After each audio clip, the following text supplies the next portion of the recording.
चल गट्टू निघूया. अविनाश मी म्हटलं निघूया ना का तुला अजून वेळ लागणार आहे? नाही झालं 5 मिनिट निघूया. मे आय कम इन? हाँ ये अदिति.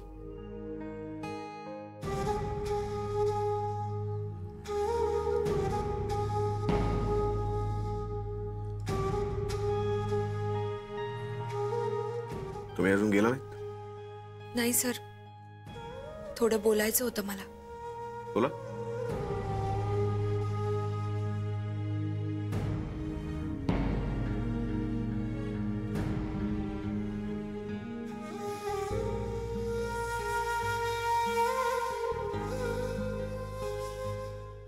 अविनाश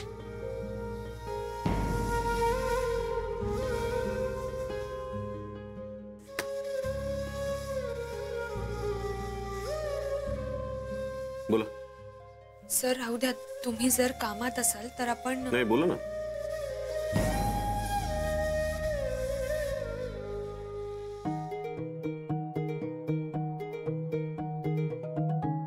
अगं बोल ना, काय झालं अदिति?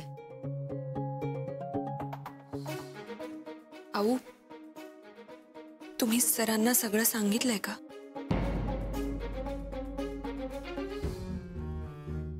कशाबद्दल? माझं लग्न. तुमचं लग्न झालं होतं.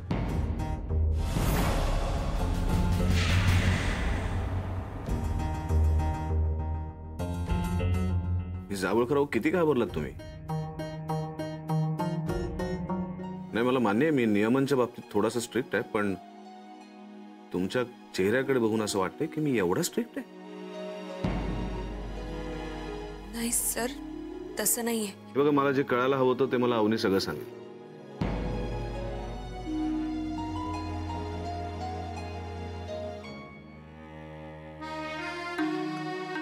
आता तुम्ही ते का लपवलत यात मला इंटरेस्ट आहे. माझ्यासाठी एकच गोष्ट महत्वाची आहे की ह्या सगळ्या गोष्टी तुमच्या आयुष्यात घडून सुद्धा त्याचा परिणाम तुम्ही तुमच्या कामावर होऊ दिला नाही.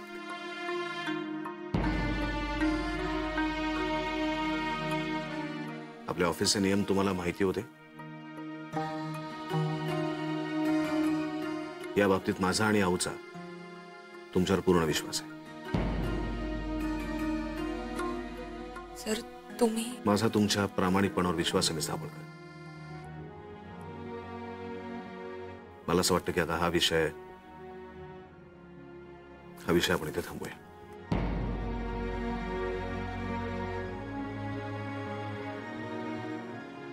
Any more?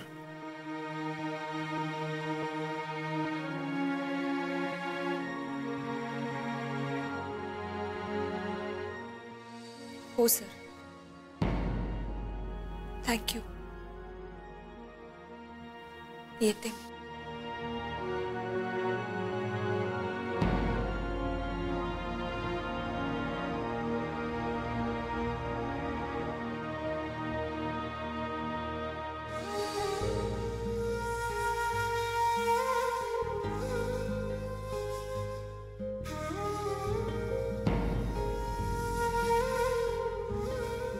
काय?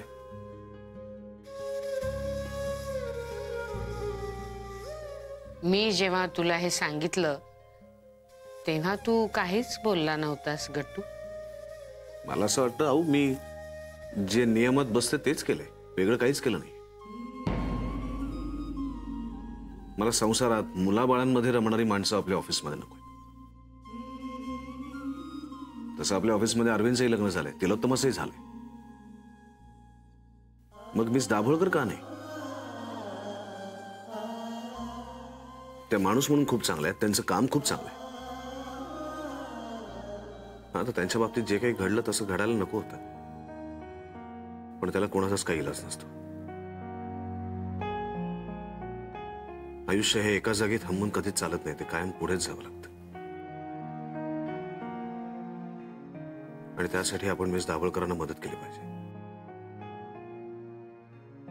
मलाही तसंच वाटतं.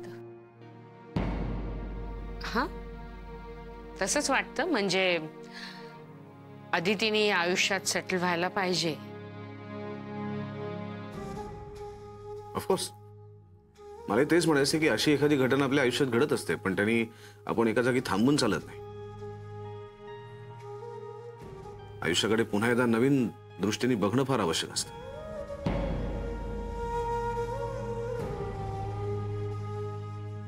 गट्टू, हीच गोष्ट तुझ्याही बाबतीत लागू पडते ना?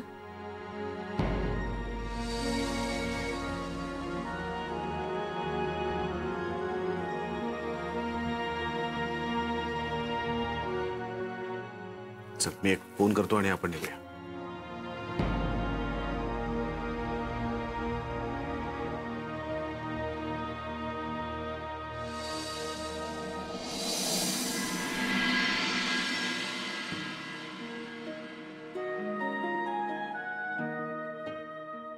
अण्णा, आज तुम्ही एकटेच बसलात?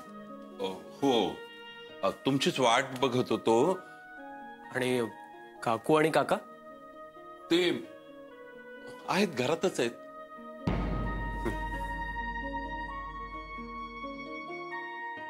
औषधं घेतलीत तुम्ही? हो. तुम्हाला थकवा नाही ना जाणवत आता? नाही ग. आपण आता लवकरच डॉक्टरला भेटू आणि विचारूया अजून किती दिवस पथ्य करायचे, म्हणजे मग तुम्हाला जे आवडतं ते खाता येईल. अदिती, अगं ते सगळं होईल. जय, मी तुला काय विचारत होतो, अरे तू तो नवीन क्लायंट परत आणलास म्हणे. हो, कळलं मला. पण दाभोळकर काय म्हणाले?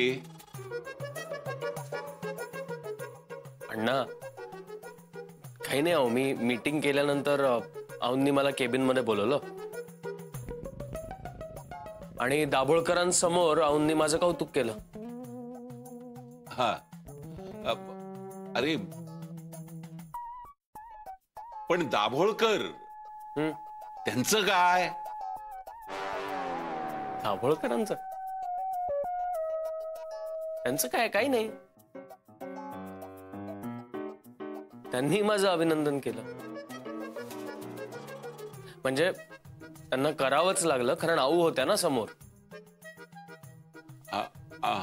आणि आणि काही नाही. नक्की? हो अण्णा. अहो केतकर,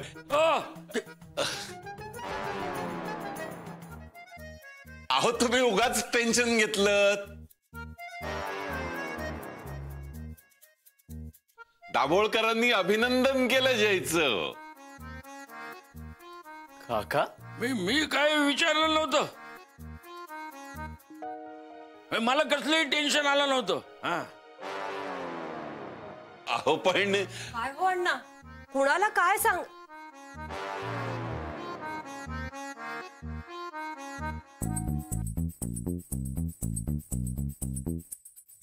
मला काही जाणून घ्यायचं नव्हतं. मी येतो जाऊन. टकल्या कुलकर्णीला भेटायचंय जरा.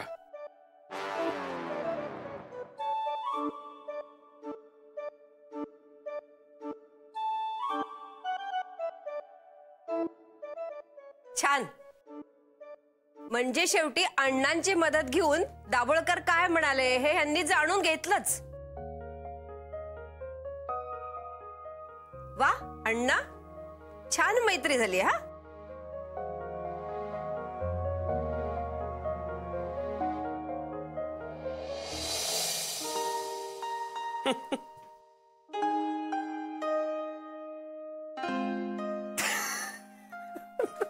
अरे किती हसशील.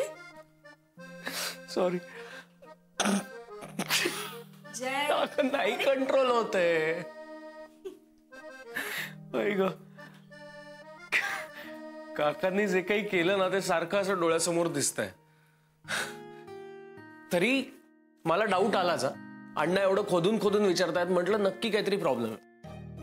आणि काका ज्या पद्धतीने लपून उभे होते, काय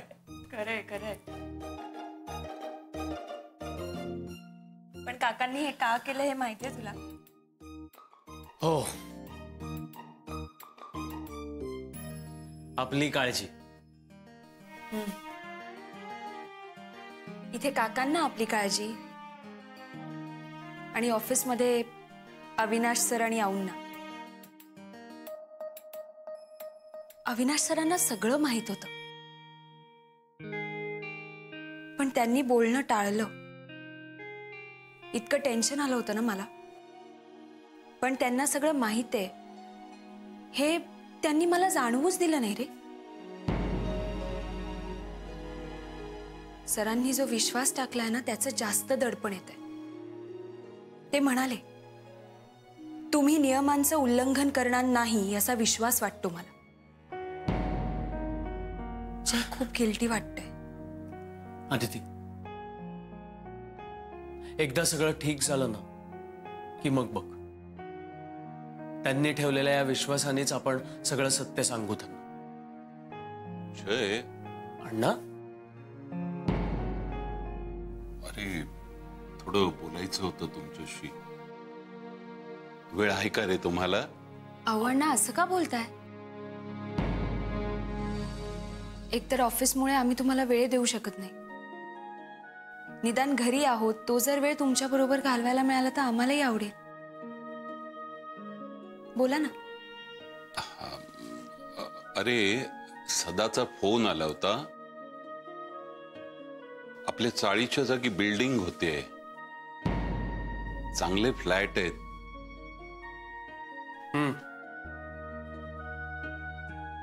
मला माहिती आहे, मला सुहास बोलला.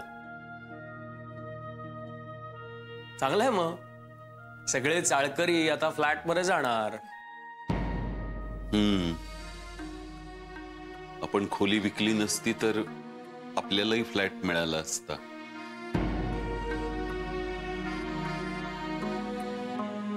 तुमची सोय झाली असती रे.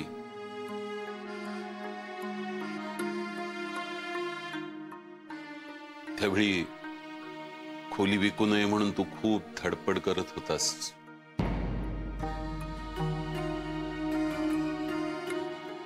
मी ऐकलं नाही तुझं पण त्यावेळी.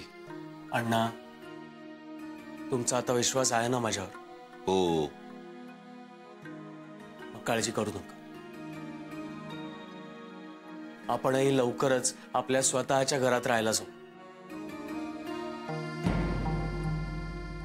अरे फक्त मलाच काळजी नाहीये तुमची, तुमच्याशी अबोला धरलेल्या केतकरांनाही तेवढीच आहे. आता आधी एकदाचा हा अबोला संपून देत. संपेल आणि लवकरच संपेल अण्णा. आणि त्यासाठी तुम्ही आहातच काकांचे खास मित्र. काकांना जशी मदत करता तशी आम्हाला सुद्धा मदत करायची. आणि हा हट्ट आहे अण्णा.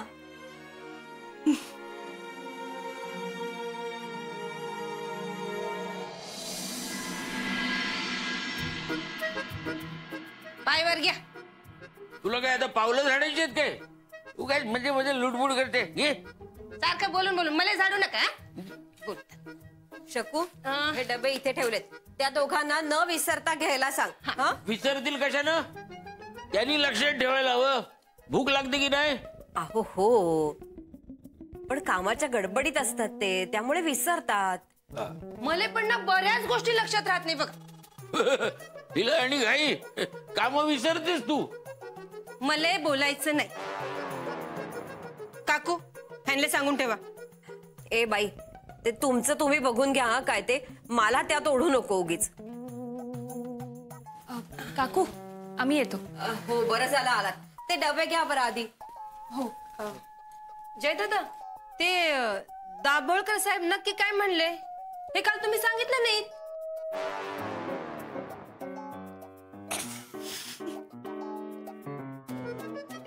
तुला काम करायला नको, अशा चौकशा करायला हव्यात. बरोबर. मला काऊन ओरडताय? तुम्हीच काल विचारायला सांगितलं होतं ना. काय झालं? अगं कालच जय आणि आदितीने सगळं सांगितलं अण्णांना.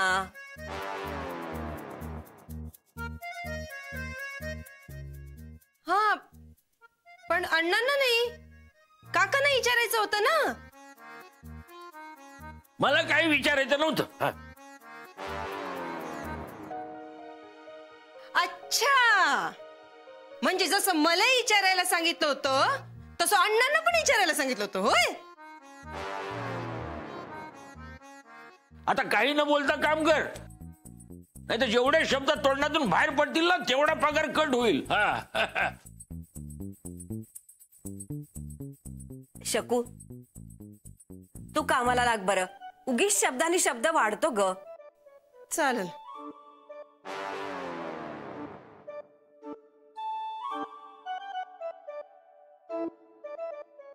काका, आत्ता मला कळतंय आऊ तुमची मैत्रीण काय येते.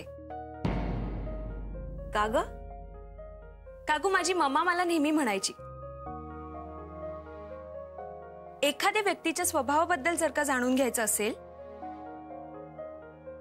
तर त्या व्यक्तीच्या मित्रमैत्रिणींना भेटायचं. मग त्या माणसाचा स्वभाव पटकन कळतो. कारण प्रत्येक व्यक्ती आपल्या स्वभावाप्रमाणेच आपले मित्रमैत्रीण निवडत असते. आणि जेव्हा आऊंशी बोलतो तेव्हा कळतं. काका आणि आऊंचा स्वभाव एकदम सारखा आहे. प्रेमळ,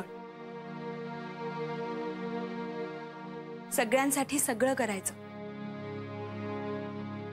पण ते कधीही बोलून दाखवायचं नाही. किंवा त्याचं कधीही क्रेडिट घ्यायचं नाही. काका, खूप आधार वाटतो तुमचा. इथे तुम्ही आणि ऑफिसमध्ये आऊ.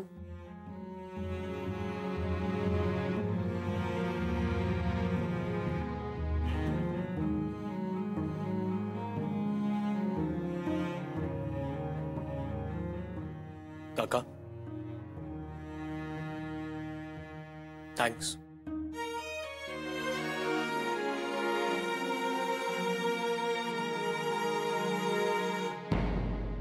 काका, तुम्ही अण्णांसाठीही खूप करता. बऱ्याच वेळा बोलायचं मनात होतं पण बोलता आलं नाही. पण आज मनापासून बोलावं असं वाटलं.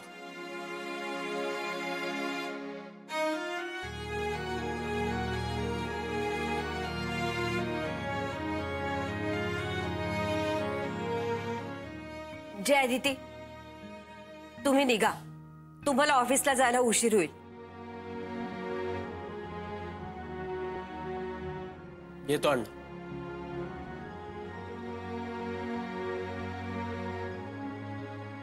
काका,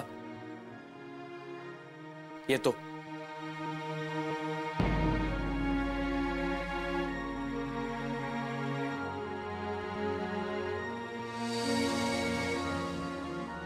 मला सांगा, हा एवढा कसला राग आहे हो? ती दोघं जण एवढा बोलायचा प्रयत्न करतायत तुमच्याशी आणि तुम्ही मात्र. मी जरा वॉकला जाऊन येतो.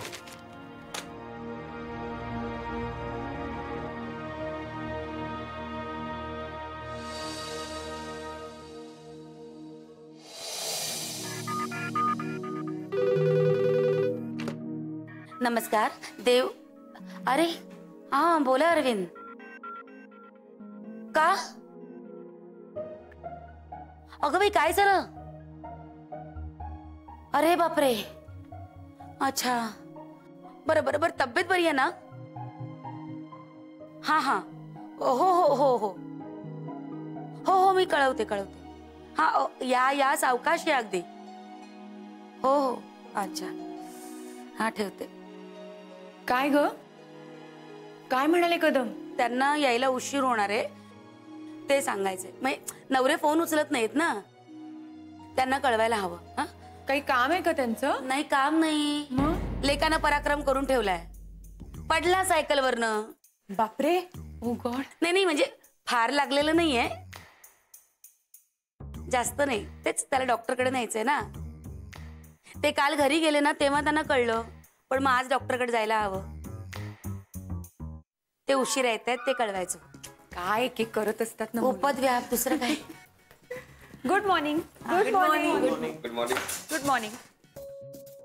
वा अदिती, छान वाटतंय तुझ्याकडे बघून. एकदम फ्रेश दिसतीस. Good morning. Good morning. Aditi, काल सरांशी तुझं बोलणं झालं ना? हो. मग काय म्हणाले सर?